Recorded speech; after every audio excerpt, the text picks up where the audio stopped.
जय हिंद साथियों, आप सबका YouTube चैनल शिक्षा दृष्टि में स्वागत है।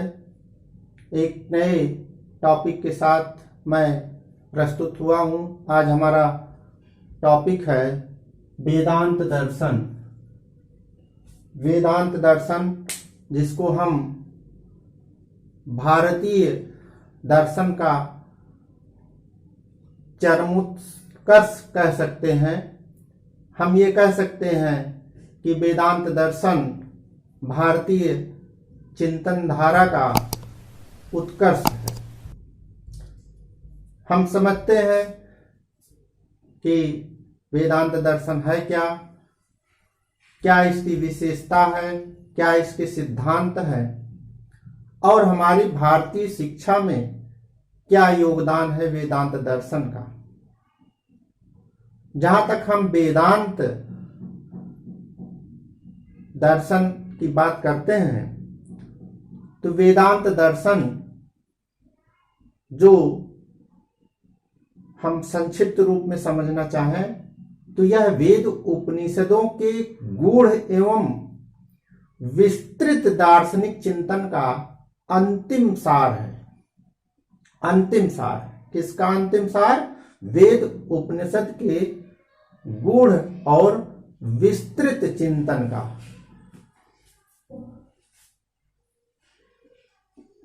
वेद उपनिषद के गूढ़ और विस्तृत दार्शनिक चिंतन का।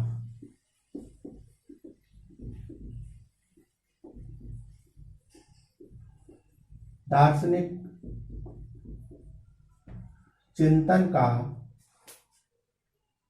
सार ये इसी को हम वेदांत दर्शन कहते हैं।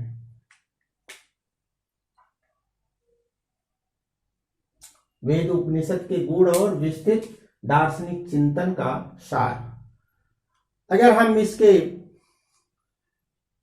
व्याख्याकार की बात करते हैं तो सर्वप्रथम 4वीं शताब्दी में वादरायण व्यास, जिन्होंने सभी वेद उपनिषदों के सार तत्व को सूत्र के रूप में प्रस्तुत किया।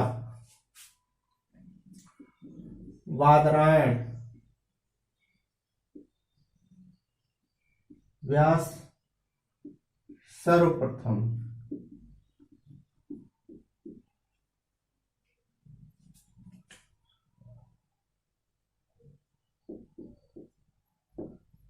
सूत्र रूप में सार प्रस्तुत किया। यह मिलता है वादरायण व्यास सर्वप्रथम 4वीं शताब्दी में सूत्र रूप में प्रस्तुत किया था। इस सूत्र को हम ब्रह्म सूत्र कहते हैं। ब्रह्म सूत्र, ये ब्रह्म सूत्र सभी वेद उपनिषद के गुण और विस्तृत चिंतन का सार है। इसके बाद हम बात करते हैं कि इसका विकास कैसे हुआ। तो 4वीं शताब्दी में व्यास के द्वारा जो ब्रह्म सूत्र लिखा गया, इसको हम वेदांत दर्शन का आदि ग्रंथ कह सकते हैं। वेदांत दर्शन का आदि ग्रंथ, वेदांत दर्शन का ये आदि ग्रंथ है। इस ब्रह्मसूत्र को पश्चात लगभग 100 वर्ष के पश्चात हम देखते हैं कि इस पर बहुत से दार्शनिकों ने भाष्य लिखा। अनेक भाष्य लिखा गया लगभग 100 वर्ष के बाद।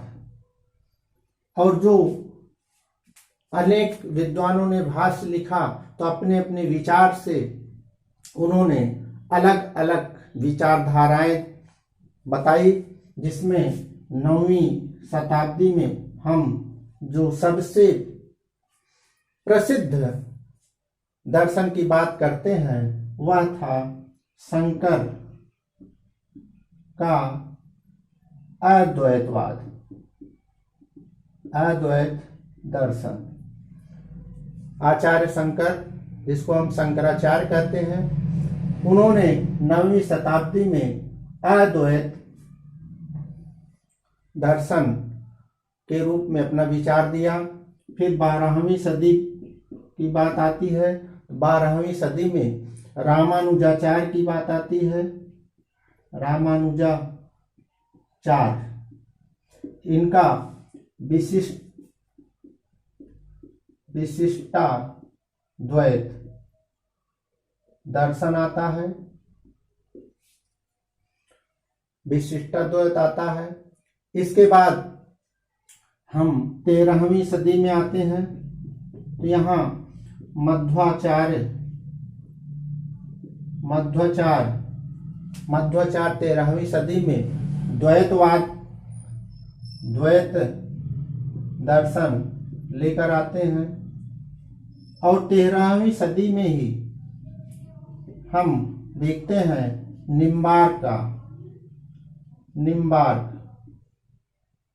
निम्बार्क, ये दार्शनिक है 13वीं सदी में ही। ये द्वैत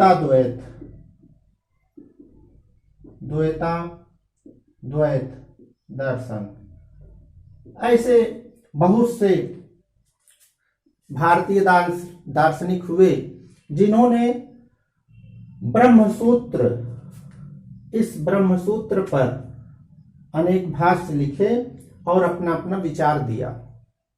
शंकर का अद्वैत वेदांत दर्शन पूर्ण रूप से वेद और उपनिषद का मूलक है, ये हम कह सकते हैं। पूर्ण रूप से वेद उपनिषद का मूलक है, ये हम कहते हैं। वेद उपनिषद का ये मूलक है और यही सबसे ज्यादा महत्वपूर्ण भी है, प्रसिद्ध भी है। तो हम शंकर, आचार्य शंकर का वेदांत दर्शन पढ़ते हैं, यही हमारा मूल विषय भी है। वेदांत की जो सभी शाखाएं हैं, उपशाखाएं हैं, उसमें सबसे ज्यादा महत्वपूर्ण शंकर का ही वेदांत दर्शन है, जिसको हम भारतीय चिंतन धारा का चरमोत्कर्ष कह सकते हैं।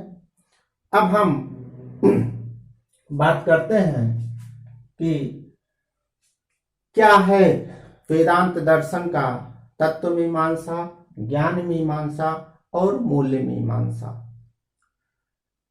तत्व मीमांसा में हम जानते हैं कि ईश्वर, आत्मा, परमात्मा, जीवन, मृत्यु की बात आती है। क्या विचार है इस संदर्भ में और कैसे ज्ञान प्राप्त किया जाए, ये ज्ञान मीमांसा होती है। और कैसे जीवन को जिया जाए, कैसे जीवन में उतारा जाए, ये हमारी आचार मीमांसा होती है। जहां तक ज्ञान तत्व मीमांसा की बात है, तो उसमें वेदांत दर्शन या शंकराचार्य कहते हैं कि ब्रह्मांड के मूल में ब्रह्म की सत्ता है। तो जो पहला बिंदु है वह है ब्रह्मांड में ब्रह्म ही है, ब्रह्म सत्ता है। ये इनका मूल तत्व है कि ब्रह्म को ही सर्वोत्तम मानते हैं, सर्वशक्तिमान मानते हैं। और यह ब्रह्म निराकार है, निराकार है, अनादि है, अनंत है। अनादि अनंत है। जिस हम ब्रह्म की बात करते हैं वह अनादि है, अनंत है और साथ साथ यह कर्ता भी है और उपादान भी है। जो वेदांत दर्शन का सिद्धांत है वह ब्रह्म कर्ता भी है ब्रह्म कर्ता भी है और उपादान भी है। ये कर्ता और उपादान दोनों है, इसीलिए इसको हम द्वैत अद्वैत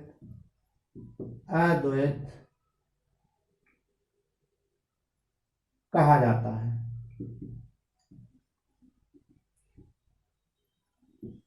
यही अद्वैत है, कर्ता भी है उपादान भी है, इसी को हम अद्वैत कहते हैं। आत्मा ब्रह्म का अंश है। जो आत्मा है, जो जीव है, वह ब्रह्म का अंश है और परमात्मा ब्रह्म का ही स्वरूप है। एक रूप परमात्मा है और उसी को हम ब्रह्म भी कहते हैं। तो ये विचारधारा है, ये जगत को नासवान कहते हैं। यही इनकी तत्व मीमांसा है। ये ब्रह्मांड को ब्रह्म की सत्ता स्वीकार करते हैं। ब्रह्म निराकार अनादि अनंत है, ब्रह्म कर्ता भी है और उपादान भी है, इसी को हम अद्वैत कहते हैं। आत्मा ब्रह्म का अंश है और परमात्मा ब्रह्म का ही एक दूसरा रूप है, साकार रूप है। जगत को ये मिथ्या मानते हैं। यह भी बताते हैं कि ब्रह्म निराकार है, निर्गुण है, लेकिन जब आत्मा उसमें समावेश करती है, आत्मा जब उसमें आ जाती है, उस आत्मा की सहायता से इस सृष्टि की रचना होती है, तब यह निराकार निर्गुण ब्रह्म साकार रूप में आ जाता है। ये ध्यान देना है। शंकराचार्य ब्रह्म को निर्गुण मानते हैं, लेकिन जब तक उसमें माया नहीं रहती है, लेकिन जब माया आ जाती है तो उस माया की सहायता से सृष्टि की रचना होती है और तब वह ब्रह्म साकार रूप में, सगुण रूप में हो जाता है। ये तत्व मीमांसा रही। ज्ञान मीमांसा के अंतर्गत हम देखते हैं कि ज्ञान दो भागों में बटा है। दो भाग, इसका आप स्क्रीनशॉट लेना चाहे ले सकते हैं। हम आगे बढ़ते हैं। दो भाग कौन कौन से हैं जिसकी बात ज्ञान मीमांसा कहती है? वो दो भाग हैं। पहला है अपरा और दूसरा है परा। अपरा ज्ञान और दूसरा है परा ज्ञान। अपरा ज्ञान को हम लौकिक या व्यवहारिक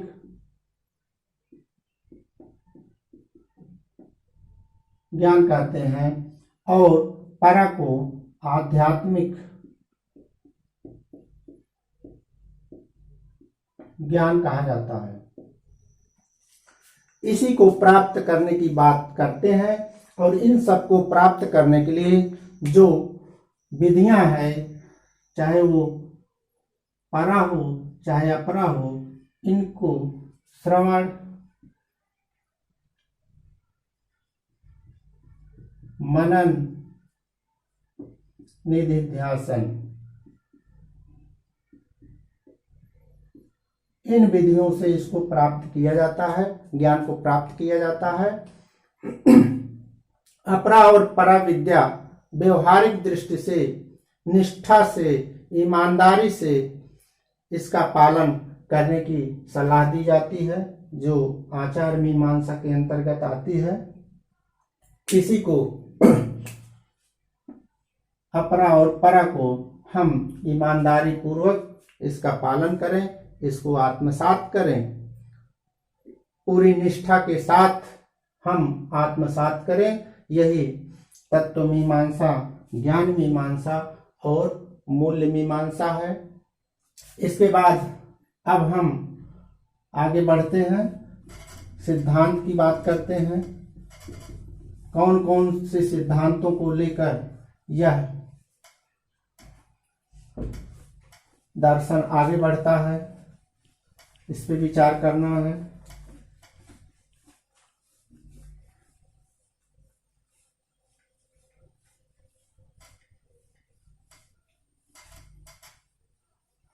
वेदांत दर्शन ऐसा दर्शन है जो बौद्ध दर्शन, मुस्लिम दर्शन, जिसकी चर्चा हमने पिछली कक्षा में भी की थी, उन सब का हम मूल कह सकते हैं। कोई भी दर्शन जो भारतीय दर्शन, यहाँ तक कि पाश्चात्य दर्शन भी है, वो सब इसी वेदांत दर्शन के इर्द गिर्द विचरण करता है।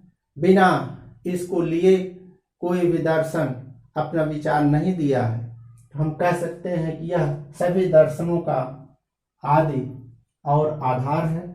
हम सिद्धांतों की बात करते हैं।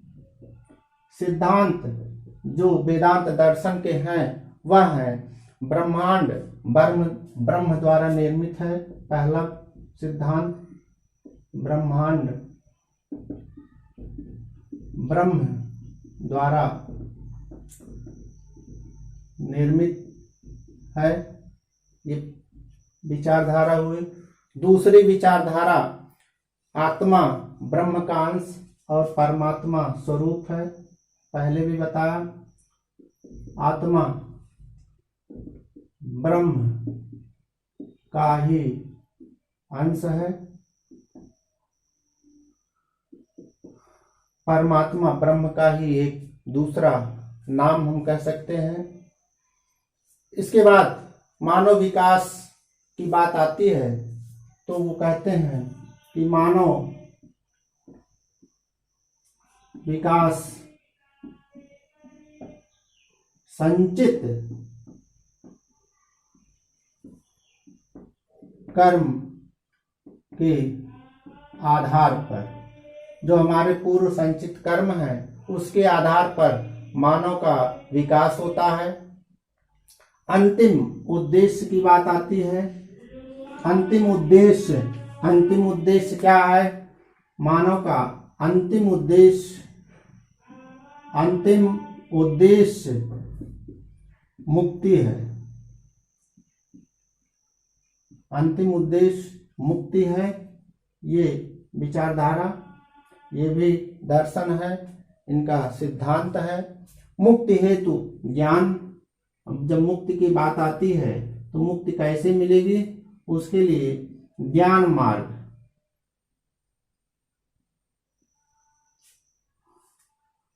मुक्ति ज्ञान द्वारा संभव है। मुक्ति जो होगी वो ज्ञान द्वारा संभव है। और ज्ञान के लिए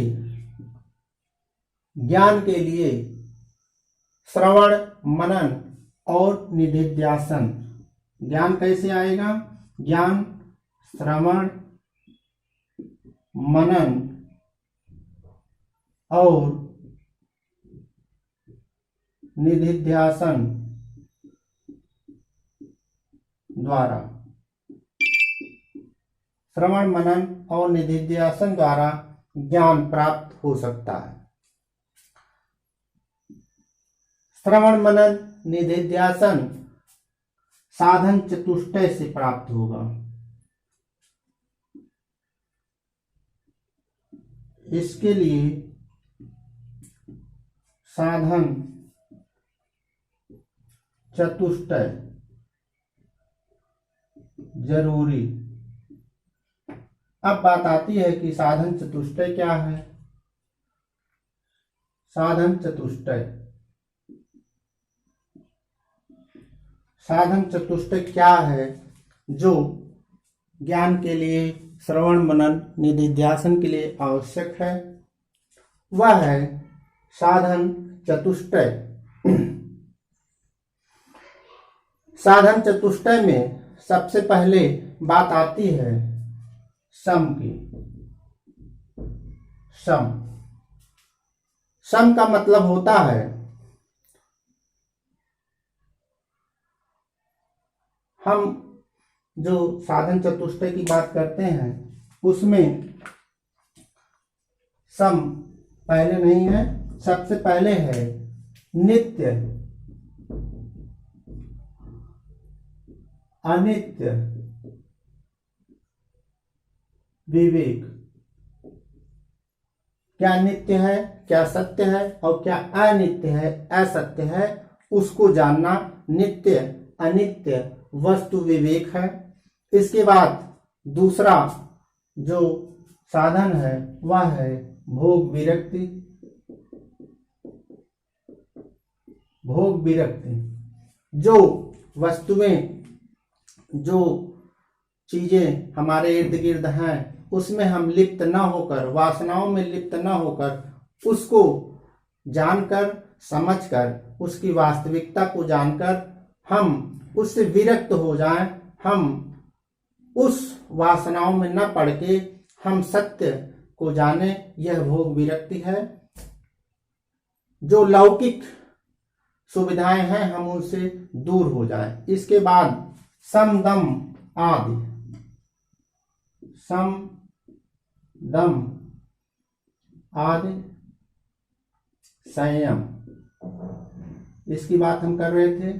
सम दम आदि संयम, इसमें 4 चीजें आती हैं, इन सब से बचना है। 4 चीजें कौन सी हैं? इसमें सबसे पहला है सम। सम का मतलब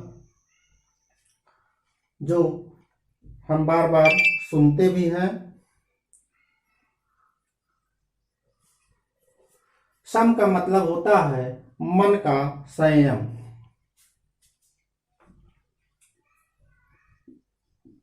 मन संयम। दम का मतलब होता है इंद्रिय संयम।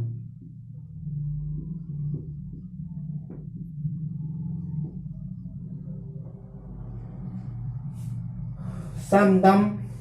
इसके बाद समदम के बाद आता है उपरति। उपरत क्या है? जो यज्ञ आदि विहित कर्म है, विहित कर्मों का त्याग, यज्ञ आदि विहित कर्मों का त्याग, ये उपरति है। उपरत के बाद आता है तितिक्षा। तितिक्षा क्या है? तितिक्षा का मतलब होता है सुख दुख सहन शक्ति। सुख दुख सहन शक्ति। सुख दुख सहन शक्ति को तितिक्षा कहा जाता है। इसके बाद जो अगला है वह है श्रद्धा। श्रद्धा का मतलब ज्ञानियों के प्रति श्रद्धा भाव रखना। ज्ञानियों के प्रति श्रद्धा भाव रखना, ये है तितिक्षा।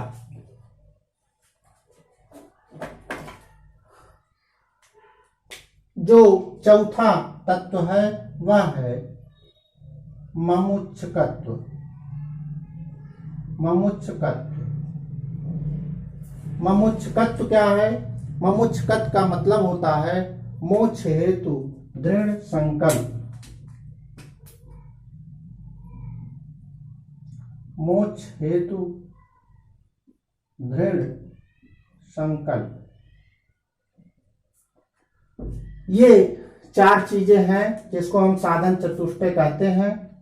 ये 4 चीजें हैं नित्य अनित्य वस्तु विवेक, भोग विरक्ति, समदम आदि संयम और ममुच्छकत्व। इसका पालन होना चाहिए। ये सिद्धांत है, इसी के आधार पर शिक्षा की व्यवस्था लागू करने की बात होती है। अब हम देखते हैं कि शिक्षा के क्या उद्देश्य होने चाहिए। इसका स्क्रीनशॉट आप लेना चाहें ले सकते हैं। ये वेदांत दर्शन का सिद्धांत है जिसके आधार पर यह दर्शन आगे बढ़ता है।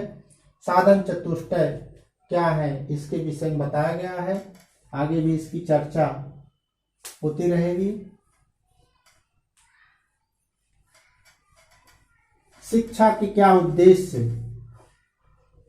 होने चाहिए, इन उद्देश्यों को लेकर शिक्षा आगे बढ़े, इस पे चर्चा होनी चाहिए। उद्देश्य, जो शिक्षा का मूल उद्देश्य है, लक्ष्य है, वह है मुक्ति प्रदान करना। मुक्ति प्रदान करना ये शिक्षा का उद्देश्य है। आप सब जानते हैं कि शंकराचार्य कहते हैं कि सा विद्याया विमुक्तये,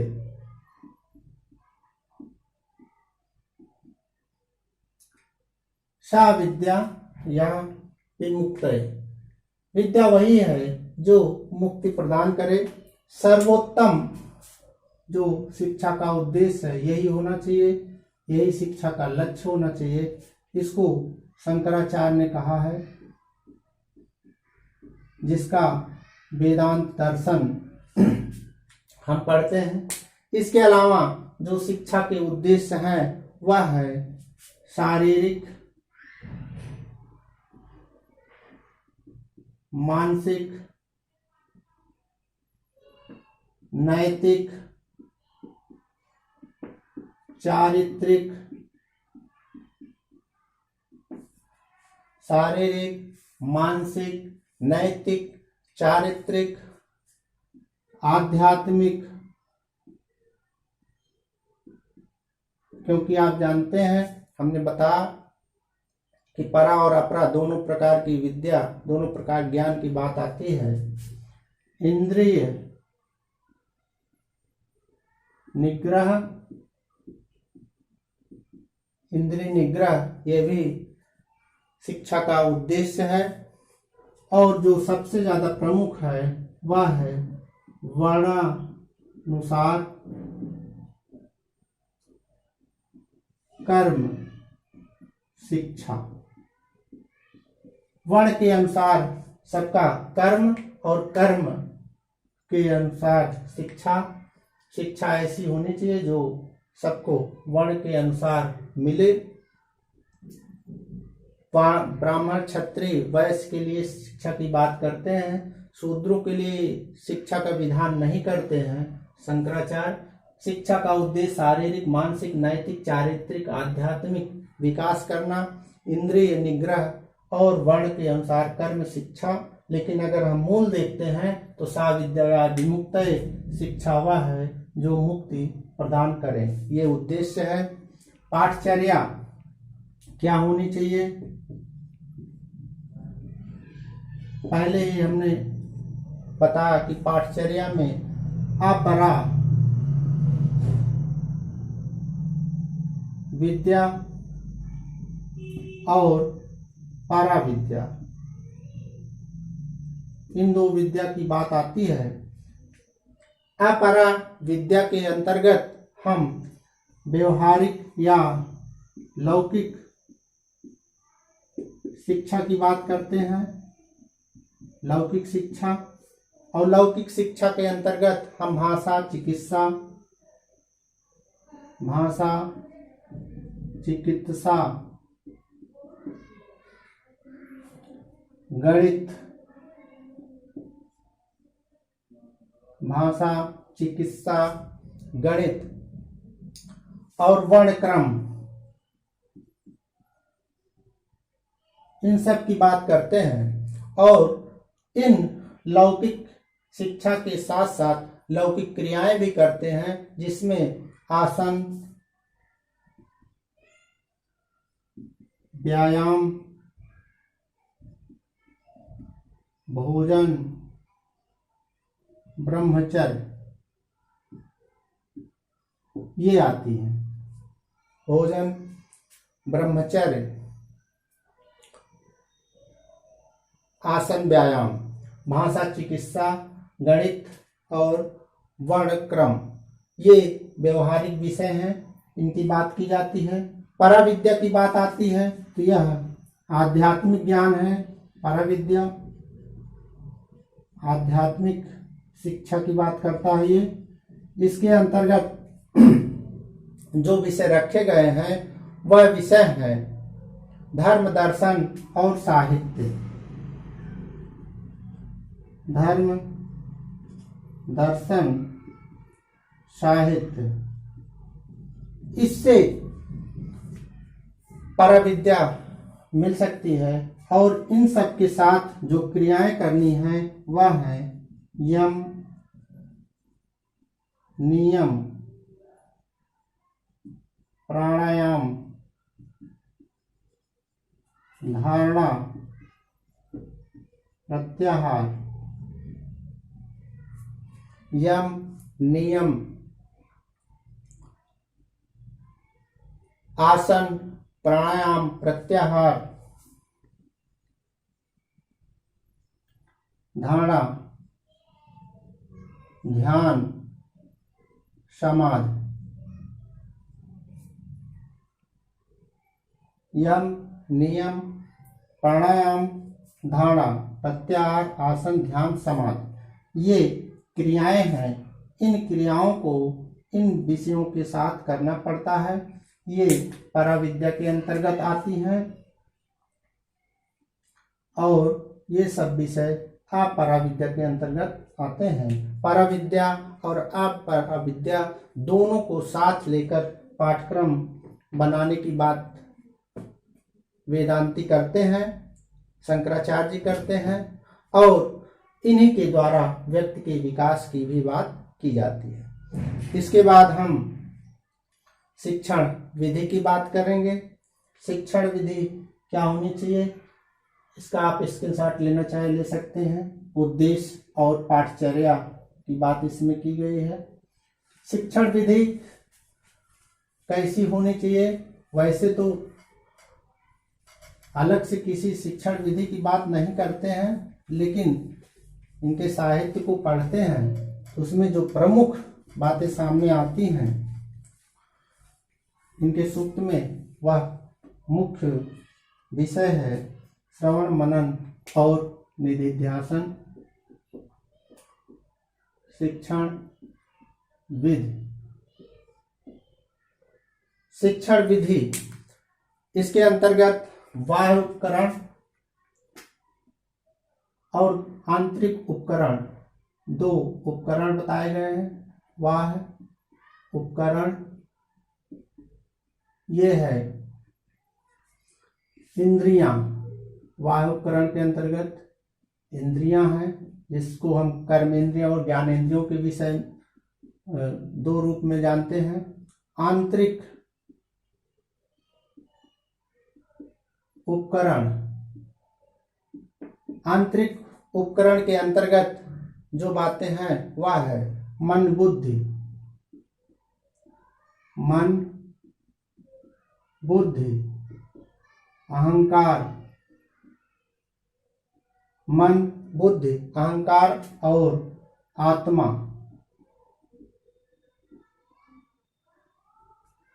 मन, बुद्धि, अहंकार और आत्मा, ये शिक्षण विधि को प्राप्त करने के दो उपकरण हैं। उसके बाद स्रोत, स्रोत कौन कौन से हैं? स्रोत हैं प्रत्यक्ष, जो हम देखते हैं, देखकर ज्ञान प्राप्त करते हैं। अनुमान, अनुमान का मतलब जो अनुभव है उसके आधार पर हम अनुमान लगाते हैं। प्रत्यक्ष अनुमान, और जो वेद उपनिषद पढ़ते हैं उनके विचार शब्द, और जो तर्क करते हैं वो तर्क विधि। ये स्रोत हैं प्रत्यक्ष, अनुमान, शब्द, तर्क। वाद विवाद भी इसी में शामिल है। वाद विवाद ये तर्क में ही शामिल है। ये शिक्षण विधि के स्रोत हैं और विधियां जो प्रयुक्त होती हैं, जो प्रमुख मानी जाती है, वह है श्रवण, मनन और निधिध्यासन। ये शिक्षण विधि है। वायु उपकरण के अंतर्गत इंद्रियां, कर्मेंद्रियां और ज्ञानेंद्रियां, आंतरिक में मन, बुद्धि, अहंकार और आत्मा, और इनके जो स्रोत हैं अनुमान, प्रत्यक्ष, शब्द, तर्क, श्रवण, मनन और निधिध्यासन, यह प्रमुख विधि है। इसके बाद अनुशासन की बात आती है। अनुशासन, अनुशासन पर शंकराचार्य ने विशेष बल दिया है। इन्होंने इंद्रिय संयम के आधार पर 4 कैटेगरी बनाई है। 4 कैटेगरी: क्षिप्त, दूसरा है विक्षिप्त, तीसरा मुधा और चौथा एकाग्रता।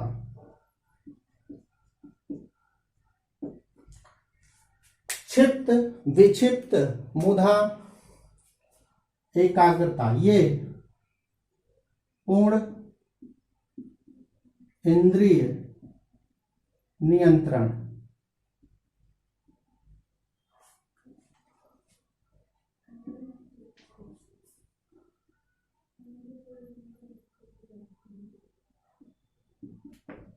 व्यक्ति जो पूर्ण रूप से इंद्रिय नियंत्रण में व्यक्ति रहता है उसको क्षिप्त कहते हैं। जो कम, पूर्ण तो नहीं लेकिन कुछ नियंत्रित रहता है, कुछ नियंत्रित, उसको विक्षिप्त कहते हैं। जो काफी हद तक नियंत्रण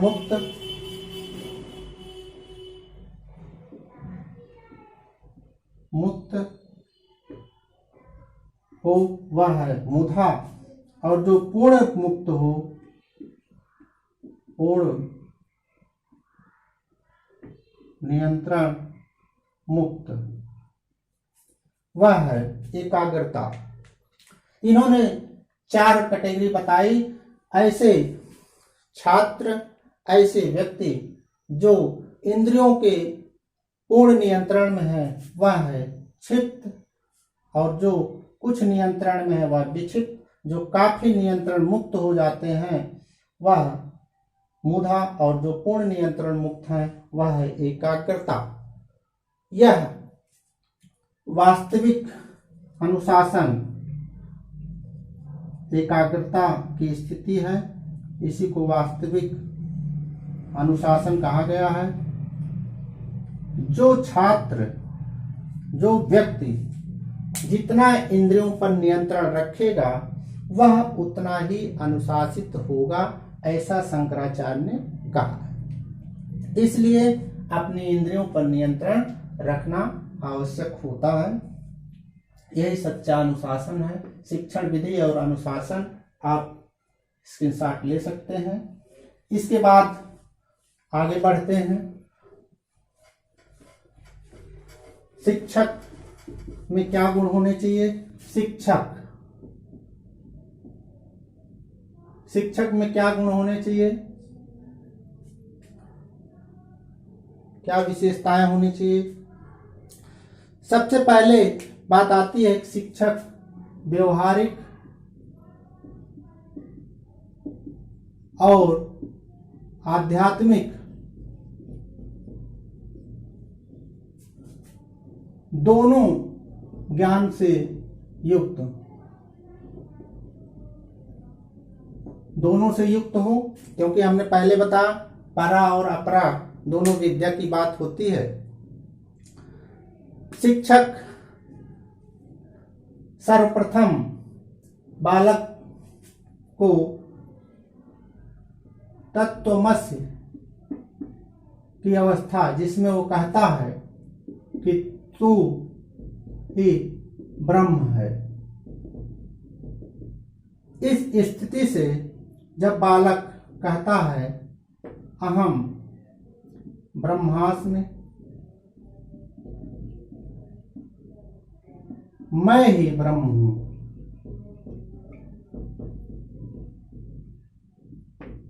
इस स्थिति तक पहुंचा देता है तो वह सच्चा शिक्षक है। अर्थात शिक्षक वह है जिसमें ये गुण होने चाहिए कि एक बालक जो शून्य अवस्था में है तत्वमस उसको बताता है कि तुम क्या हो, और एक स्थिति यह आती है जब बालक सब कुछ जान जाता है, उसको आत्मा परमात्मा का भी ज्ञान हो जाता है, तो वो खुद कहता है कि मैं ही ब्रह्म हूँ, मैं ही आत्मा हूँ, मैं ही परमात्मा का एक अंश हूँ। तो ये शिक्षक का कार्य है कि वह तत्वमसि से अहम ब्रह्मास्मि तक पहुंचा दे। ये शिक्षक का गुण है जो व्यवहारिक और आध्यात्मिक अपरा से परा दोनों की स्थिति को प्राप्त करवा दे। यह शिक्षक का गुण है। छात्र में क्या गुण होने चाहिए? छात्र सबसे बड़ी जो विशेषता है वह है साधन चतुष्टय का पालन करना चाहिए। साधन चतुष्टय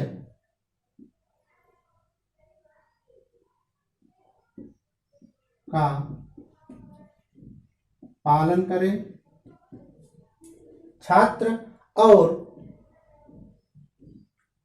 इस साधन चतुष्टय के पालन में सावधानी बरते, इसी से उसको सच्चा ज्ञान प्राप्त हो सकता है। साधन चतुष्टय की जो बात की गई है वह है नित्य अनित्य विवेक, भोग विरक्ति, समदम आदि संयम और ममुक्षकत्व। इसकी चर्चा हमने पहले भी किया। ये साधन चतुष्टय है, इसका पालन छात्र को करना चाहिए। विद्यालय की बात आती है।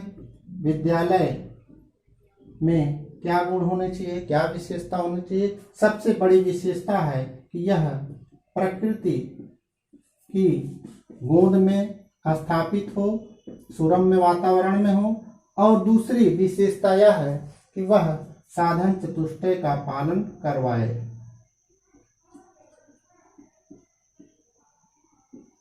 का पालन कराए।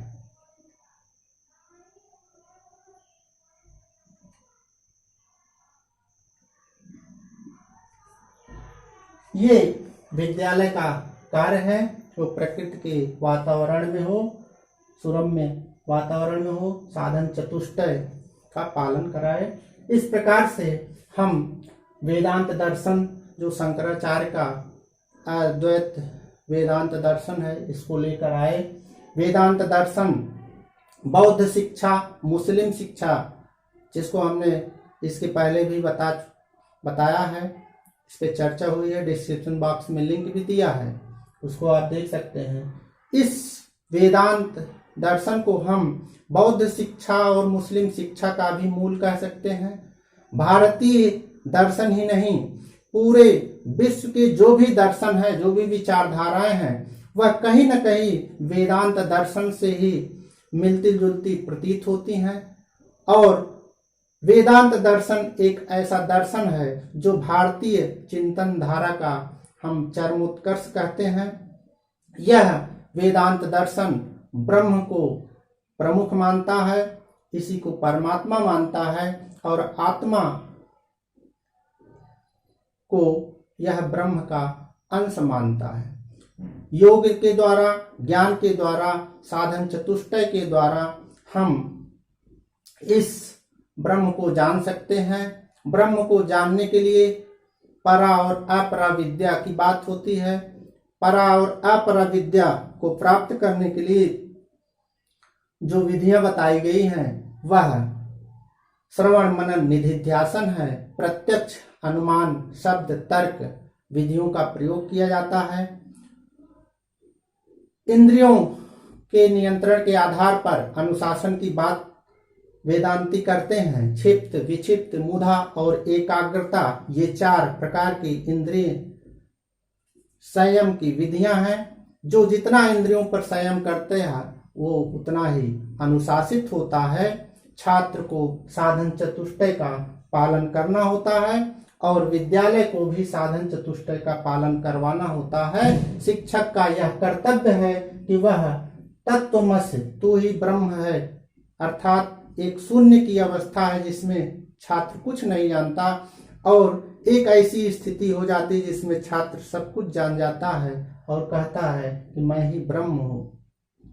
ये स्थिति शिक्षक के द्वारा कराई जाती है, प्राप्त कराई जाती है। तो ये वेदांत दर्शन एक ऐसा दर्शन है जो मनोविज्ञान को भी लेकर चलता है, आध्यात्म को भी लेकर चलता है। अगर इसका समुचित प्रयोग कर लिया जाए तो निश्चित रूप से शिक्षा को और समाज को एक नई दिशा मिल सकती है। आप सब वीडियो को देख रहे हैं, पसंद कर रहे हैं, आगे बढ़ा रहे हैं, इन सब के लिए हम आपके आभारी हैं। घर पर रहें, इस कोरोना काल में आप अपने को सावधानी पूर्वक, सुरक्षा पूर्वक रखते हुए अध्ययन के कार्य में लगाएं। आप सबका बहुत बहुत धन्यवाद, आभार।